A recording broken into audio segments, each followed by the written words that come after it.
Welcome back to Coast View. I really enjoyed that conversation with Master Chief Sasha Hasbrook. We have this opportunity here in coastal Mississippi to have so many dedicated members of the military community. So it's a real mission of mine to focus on the military community, to focus on first responders. You know, the work that they do in this community is truly remarkable. Focus on leaders, focus on characters. I have such a wide variety of people that I talk to, and it's a real pleasure to bring, this amazing diversity to Coast View on a daily basis. So now I want to come to my friend Cynthia Sutton, who's the executive director for the Ocean Springs Chamber, and just say, first of all, good morning. How you doing, Cynthia? Good morning. I'm glad to be here.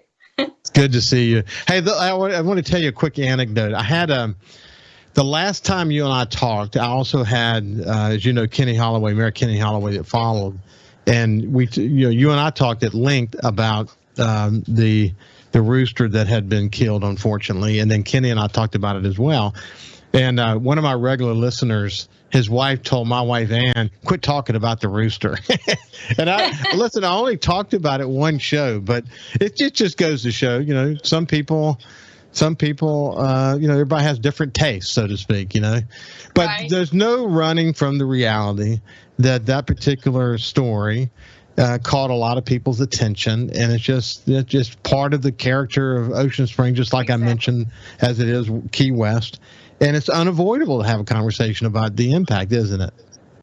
It is. And, things continue. The Walter Anderson Museum of Art has done they do a once a month, a Thursday night event, and they have like a tribute to Carl that's going on that people can go check out. So, yeah, I mean, anything that happens in the community, if somebody loves something in our community really does rally together for it, and it actually does make an impact. We still get visitors that come in with the new little roosters that have been dropped off in downtown. Is that Carl? Is Carl back? We still get that. Visitors love that unique thing that we have in our community. Yeah, it is. It is part of the character. It's part of the character. I had a long visit. Obviously, I've talked to numerous people about what's happening in the community. But you mentioned the Walter Anderson Museum. The work that they're doing is really remarkable, isn't it? It is. They've done some really cool things in town. I love their partnership. I always say the Anderson family inspired our economic development and the creativity of our community. And they still do that to this day by things like they've actually done some actually painted art on the road right in front of them that connects their cottage across the street to the museum. That's really neat. It's not just a crosswalk. There's other fun little designs out there now too. And they just keep doing creative and cool things. At Christmas time, they have this silent disco night that just involves the creativity of the entire community. They're always doing fun things. They've partnered with Pascagoula and done some artwork over there. So they're movers and shakers in the community and a very vital part of our town. And Julian Rankin, as the director, is very creative and quite someone you can learn from. He is. I tell you, when he and I visit on Coast View, I really look forward to those conversations because, as I've described him, a journalist, a great journalist, you would describe as a wordsmith, someone who can really describe anything and has the ability to organize their thoughts and whatever. Julian's written a book before. He is a wordsmith, and his ability to describe the role that a nonprofit plays in the community, the role that art plays in the community, the outreach that they're doing around community building, it's just remarkable. And I really covet the time that he and I spend together. You're right. You can learn a lot from Julian. I would say to people who are listening to this now, if you want to see what we're talking about, I just had Julian on in the last couple of weeks. And if you just go to Facebook and do a search, Julian Rankin Coast View, it'll pop up. You can also do the same thing at YouTube, or go to your favorite podcast and pull up Coast View and search his name, Julian Rankin. It was a far-reaching conversation, incidentally, and we kind of hit on a bunch of cylinders. And I have to tell you, I was doing some work this morning and just ran across it and listened to a section of it again. and just reminded how he has a way with words. Really smart guy, really, really focused on building a great community. And that's what it takes. It takes, they got a strong board. You got all these investors coming into the community, a really active, citizenry there. It takes that to build a great community like Ocean Springs, doesn't it? It sure does. Yeah. And we have some amazing partners and leaders in our community that really have that same thought, that same kind of vibe to bring that creativity still to life.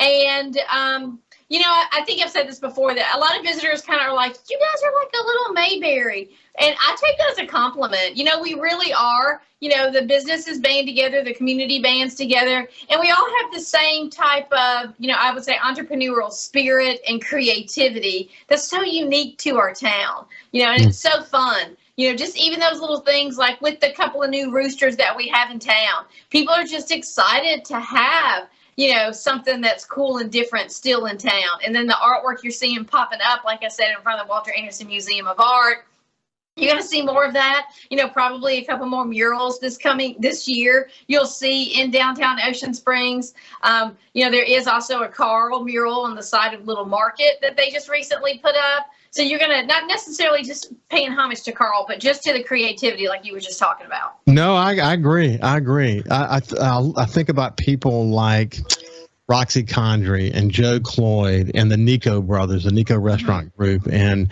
man, I could just list out so many people who have dedicated tremendous resources to that community to help it give it that kind of sense of diversity. One of the things that was interesting, I had a conversation with the Mississippi Aquarium just before I talked to Julian, and their numbers are down a little bit. Of course, unfortunately for them, they opened up during the pandemic. Then they had to deal with hurricanes and all of this stuff. Thank God Mississippi kept its economy open, but their numbers are down slightly. And what I said to Kurt Allen, who's the president of the aquarium, and Julie and I talked about this as well, is that it may be down now because people are recalibrating sort of what their travel plans are going to be and all that. Yep. But just as we stood out during the pandemic, I think we're in a competitive position again. That our advantage is that we're these spread out communities, this beach with all these amenities that people can enjoy. In the future, 6 months, a year further down the road, when we compare ourselves once again with other communities, I bet we outperform. In the case of the Walter Anderson Museum, it was really good to hear that in spite of all the challenges, their numbers are up. So it just shows, you've talked about it before, but there's a giant sucking sound coming off of I-10, bringing people from I-10 unexpectedly into Ocean Springs. And oftentimes you get a chance to meet with them and see them. But they're blown away when they see that community that they did not expect to see, aren't they? Yeah, they are. And it's kind of neat to say that some of the stuff that you just said, that it's summertime. Summertime's numbers kind of fluctuate, as in tourism. That's just the honest truth. Some months are really good for retailers, for hotels. And in Ocean Springs right now, we are doing really, really well in that vein with tourism. And, we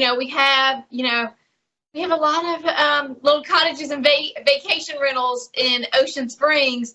And in the last few weeks, we're still seeing them booked. People are trying to find places to stay. So once they do actually, get off that interstate and into Ocean Springs, it's actually, our numbers are actually up in many places as well, from retail sales to actually our visitor center numbers. We're still not pre-COVID numbers yet, but we've hit almost 400 visitors a month. And usually the non-COVID year, we get about 500 visitors a month in our visitor center. So things really are improving in that area. And we actually do like a fun thing. We also go every month and visit our coast state welcome centers. So we try to help give them good information to help encourage visitors to get off of I-10 and come to Ocean Springs. So that helps a lot. We have a lot of fun with our state welcome center partners. I've got a theory for you, Cynthia. You talked about the numbers that come through the through the tourism office there are not where they were pre-pandemic. But here's my theory. The theory is that the people who come through there often are people who just serendipitously arrive, or maybe they planned to come, but they wanted to go to the visitor center first. What's happened in the last couple of years, though, is that there's a lot more awareness about Ocean Springs. So a lot more information you can buy, you can find. You've had new boutique hotels that have opened up. A lot of investments have been made in the community. So there's a lot of information for actually people to plan their activities and not necessarily have to come by the tourism spot. So it may be that it's hard to, we may be comparing apples to oranges, maybe. I'm just throwing that out there as a possibility. When we come back, we'll continue our conversation with Cynthia Sutton from the Ocean Springs Chamber. See you at this break. And Cynthia, I say this all the time, that some of the most interesting conversations take place when we're not on the air. So when you leave here, when you leave doing this conversation with me, where are you headed? I'm actually headed to a meeting with Matt Stebley. We are already planning this year's Peter Anderson Arts and Crafts Festival. And per the contract, the Anderson family are in rotation to actually create that design. And this year it is Matt Stebley's turn in the rotation per our festival contract. So it's going to be neat. Yeah, Cynthia, for people who don't know Matt, by the way, as I mentioned to you, I've invited him on the show, but he's not big into doing shows like this, but he's a really, really talented guy. For people who don't know Matt, tell him a little bit more about who he is. Yeah. Well, he is a member of the Anderson family. Of course, we all know that Walter Anderson, Peter Anderson, James McConnell Anderson, the three brothers, really inspired the art community of Ocean Springs. And Matt is actually, the third, the fourth generation of that to carry that legacy on. So he is, people know Chris Stebley and Matt Stebley are some of the most well-known Anderson family descendants. Yeah. And he actually has his own tattoo shop in downtown Ocean Springs, but it's a tattoo shop and an art gallery. And he actually has some really creative artists that showcase their work in the lobby there. So, but of course, he does a lot of artwork and design himself, not just tattoos, but he also does artwork. He actually had a really cool exhibit at the Walter Anderson Museum of Art about a year ago. I think it was called Bloodlines or something like that. And it was all about the tattoo ink, tattoo art, because that is an art too. And sometimes Matt will use that, the tattoo ink in some of his art. We took this Welcome Center ladies there a couple years ago. But he is actually going to create this year's Peter Anderson Arts and Craft t-shirt artwork design. I mentioned to you through their designs, you see a lot of the Walter Anderson influence, don't you? You do. And it carries that creativity. You know, there's only a few of them, a few of people, artists that really have that unique style. And he's one of those, and it carries that Anderson family legacy on, that look, that style, that design. And it's really cool to see that he is one of those ones that keep that concept up, and you'll see it in his work. You should see some of the people, they get tattoos. They want the alligator, the whatever you see that's the famous Anderson design. So that's really neat. That's really cool. I'm glad to hear that he's involved in the creation of what will be the brand of the festival this year, which is really cool. It's great to have that connection with the family for sure. But it's interesting when you go out there are so many people who are involved, business owners, people who work at these businesses that are making their impact in so many different ways. That's pretty neat, isn't it?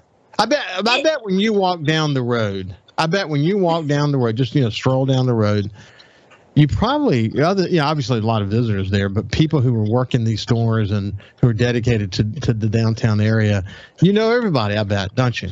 Oh yeah, definitely. And that's one of the cool things that I love about working here in Ocean Springs. You do get to know your business owners, and we're being the chamber, not just Main Street, not just tourism, but also being a chamber of commerce. We are the voice of the business community. So it's very important that we actually get to know each one of those business owners, what they like, what they want in town, and literally what their traffic is too. So it's really neat to see that. I mean, I I don't get out as much as I used to. I have a really, really great team that actually talks with our businesses every day, every week.